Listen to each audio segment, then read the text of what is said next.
Hello fellow metalheads and welcome to Metal and Rock Zone. Today I want to talk about Chaos Horrific by Cannibal Corpse. That album came out on Friday, 22nd of September last week, and it's their 16th studio album.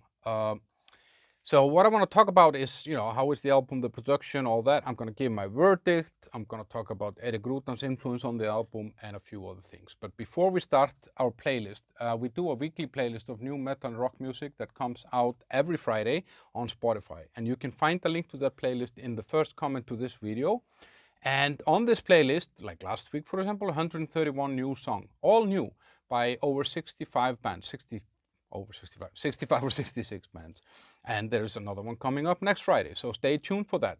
Metal and Rock Zone on Spotify, doing the work for you. And obviously this album, 2 songs from that album were on this playlist. And I knew about this album. I'm not gonna fool you that I found it on the playlist, but there's a lot of stuff you will find on that playlist that you didn't know about, and some of it you will actually like. Now, also our social media at Metal and Rock Zone on TikTok, Twitter, Facebook, and Instagram. We share different stuff like album facts and anniversaries and stuff like that. And yeah, stuff that we don't put necessarily all on our YouTube as well. Now, Cannibal Corpse, kind of kings of death metal. Everybody knows this band, and they've been around the block. So it's kind of, listening to this band for me has always kind of been like, I don't know, attending a funeral in hell or something. It's super, super brutal. It's in your face. And I saw them live also, actually, and you can check out that review here. And that was great. I've only seen them once. I would love to see them more, and I think I will, because they will probably tour this album.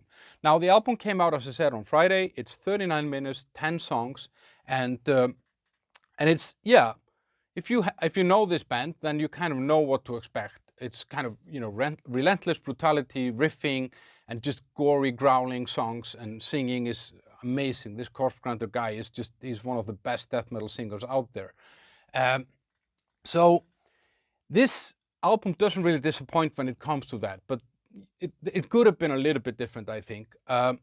First of all, I think this Erik Rutan, the guitar guy that was on the last album, he's on this one. He's been producing the band since 2006 or something, and I think actually when someone new like this comes into a band, you kind of expect something to change. And I think some bands actually, like if you take Dave Mustaine's example from Megadeth, I think he has kind of managed to keep Megadeth in some way fresh by changing members. So I think when this guy, Erik Rutan, became the guitar player for Cannibal Corpse, people expected more change.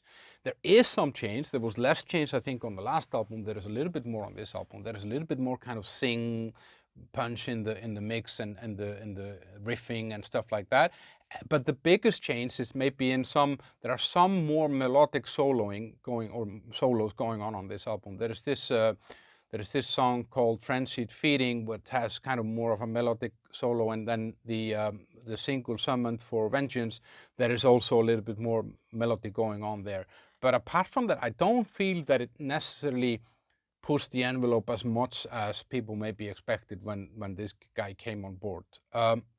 Now, the standout tracks, there are a few tracks that I like more than others. The Frenzied Feeding,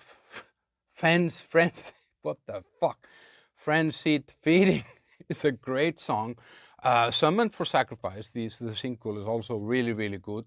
Bloodblind, there was also a single. That's a great song. And then there is a song called Fractured and Refracture. And that song is really interesting. It feels like it's 10 minutes long, but it's 3 minutes, 30 seconds. But there is just so much going on in that song that you kind of feel that it's an infinity of some sort of brutality, death metal-ish feel. And then the last song called Drain You Empty, that's a really interesting song. I'll come more to that later. It starts off very slow double beat and stuff like that. Reminds me a little bit of kind of Slayer, Seasons in the Abyss or something, some intro like that. But then it goes more into kind of traditional Cannibal Corpse territory. On the production, the vocals and all that stuff, the drumming is perfect. The guy is just like a beat machine between there, and I feel that the guitars and the drums kind of interact in a very nice way.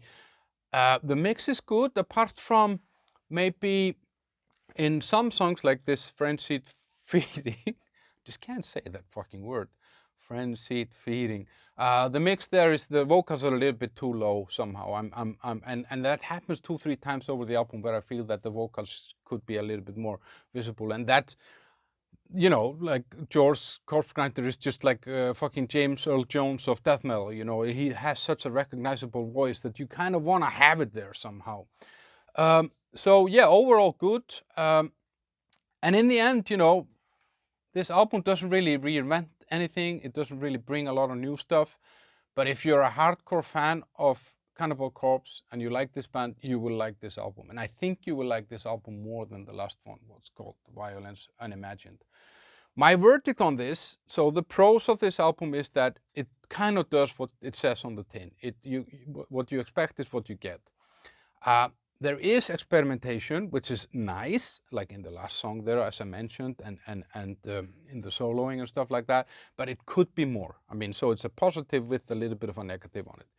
The album grows, which is great. I mean, I've been playing it a few times over the weekend and 3-4 times this morning, and it actually grows on me. I like it more now the more I listen to it, and I start noticing more details somehow, which is good.